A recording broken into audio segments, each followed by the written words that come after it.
Welcome to the Liberty Watchdog Network, a highly enlightening show that discusses America's founding principles and how they still apply today. Learn what our government was intended to be, how it has gotten out of control, and what you can do about it. The Constitution is in crisis. If you are a concerned American about the direction of this country, then you are not alone and must tune in every Wednesday at 4 p.m. Eastern Standard Time. You can't defend what you don't know. Learn it or lose it. Please be sober-minded that what we are about to share will be shocking to you. I am your Son of the American Revolution host and LibertyWatchdog.com founder, Nate Green. So let's explore our nation's founding principles of liberty.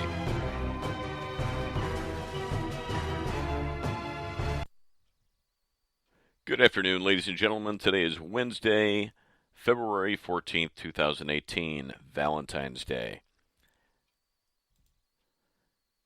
I'd like to start out by talking about some of the latest news that you're not going to hear from the Mongols of media. $300 billion pork barrel spending bill passed by Republicans and Democrats. A 2-year $300 billion spending bill was passed with the support from Republicans and Democrats alike. It was a classic pork barrel bill in which influential politicians and corporate lobbyists receive funding for their favorite pet projects without opposition or discussion.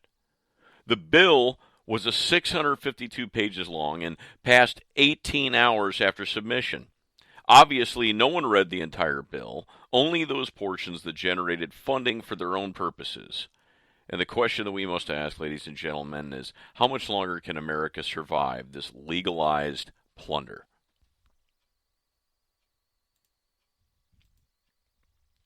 In other news, I wanted to point out that RT.com recently did a story talking about that the Democrats that have been accusing President Donald Trump of colluding with Russia to win the 2016 election, which is completely untrue. There's no evidence to prove the claim. Meanwhile, as Trump has said that the real collusion was between Clinton and the Clinton Foundation and the Russians on Uranium One, a Canadian-based mining company that owns 20% of U.S. uranium deposits. In fact, in 2010, the Obama administration approved the sale of Uranium One to Rosatom, a Russian state energy company.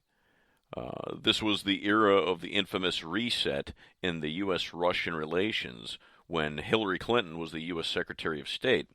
An FBI informant who worked with the companies involved now says Moscow greased the deal with millions of dollars intended for the Clintons' charity. And ladies and gentlemen, this is also linked to the Hammond family ranch and the reason why Lavoy Finicum was actually assassinated in Oregon, trying to protest and make aware the plight of the ranchers in the United States being bullied by the corporatocracy at hand. And if anything, let's call this what this really is. It's flat out treason. And if the Founding Fathers were alive today, they would instill the greatest penalty of all, and that would be to be hung till dead. But sadly, the constitutional way of looking at things is no longer being done. And if you've never been to the Constitutional Boot Camp Liberty Watchdog page, I challenge you to do so, the Facebook page. And you can watch a video we posted years ago of Lavoy Finicum, the gentleman that was assassinated by black ops in Oregon. They actually shot this gentleman in the hip to make it look like he was reaching for a gun. The man was unarmed. And that's a story that you must learn about. That has been happening in America to ranchers across the country that are, again, being bullied by the Bureau of Land Management for political motives. It goes all the way back to the Bundy Ranch and even before. Ranchers have been under attack for their land rights, their claim to property that has been utilized by families for 150 years. Lavoy Finicum gave a great video of the plight that he had dealt with and other ranchers across America. And it's something that you and I need to take the vested interest to learn that it does affect us. One analogy that I use with students is that people say, well, what happens somewhere else doesn't affect me. And ladies and gentlemen, it's really simple to use another analogy. What happens if you have a shirt and you have a small hole in that shirt and you keep wearing it and using it and washing it and wearing it and using it? What happens to that hole over time? It spreads. And it spreads like a cancer. And it gets bigger and bigger. And it affects the whole of the shirt, the entire shirt itself.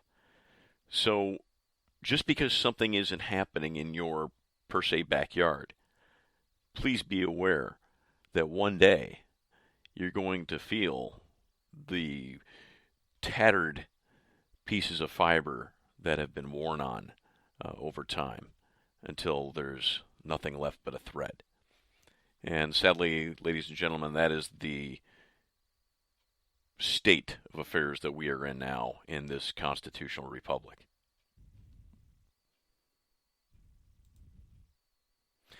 So, ladies and gentlemen, we're going to move into what we've been talking about for several weeks, and that's about our series of part of our 101 constitutional questions to ask non-representing representatives. And without knowing the Constitution, you can't defend it. Remember, you can't defend what you don't know. And so today we're going to move on to question 13, 14, and 15. And we're going to talk about basically the task of controlling power. And so number 13, the question is, why is separation of power safer than concentration of power?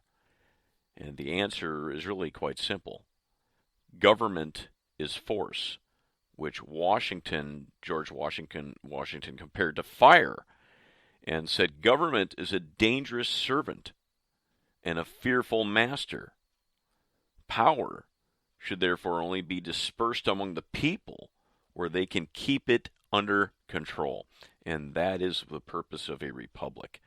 Because remember, in a democracy is mob rule. Anything goes. Now let's move on to question 14. How should the powers of government be separated? First of all, the founders wanted political power separated vertically. Remember, they didn't seek politicians, they sought statesmen. They considered the principal power base of society to be the family. That's right, your family was to be the base of power in this nation. However, there are a few things which a community of families can provide better than a single family. Example would be a police, fire department, water, utilities, etc. Power to perform these functions is therefore delegated to the community. Then there are a few things which groups of communities can do better than the single family or the single community. These tasks are assigned to the higher level of the county. There are also a few things that a group of counties can do better than a single county, and these are assigned to the state level.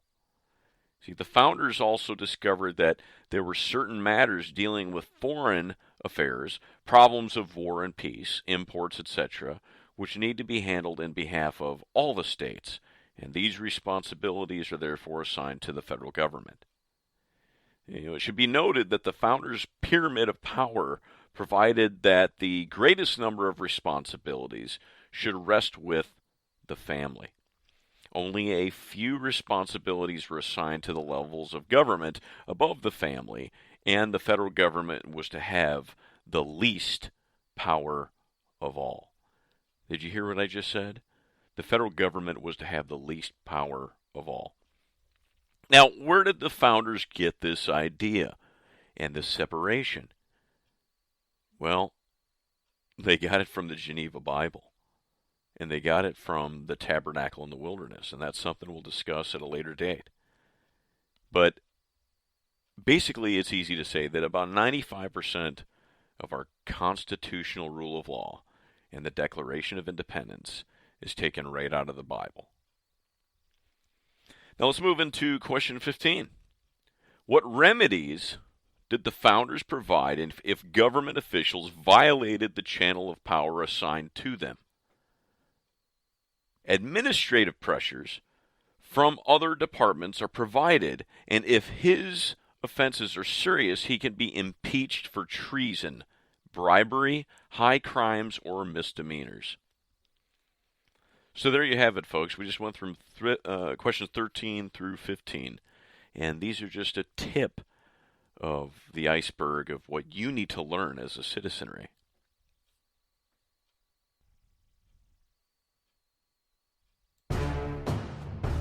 In closing, I challenge you to be part of the Liberty Watchdog Patriot Network. Go to libertywatchdog.com and sign up. Remember, it's up to you to keep this thread of the Republic alive, to make sure that that shirt that you wear doesn't just become engulfed and tattered and torn. It's up to you as an American to learn that which is vital to perpetuate freedom. Remember, you can't defend what you don't know. I'm Nate Green. Look forward to seeing you next time. May God bless you, and may God bless America.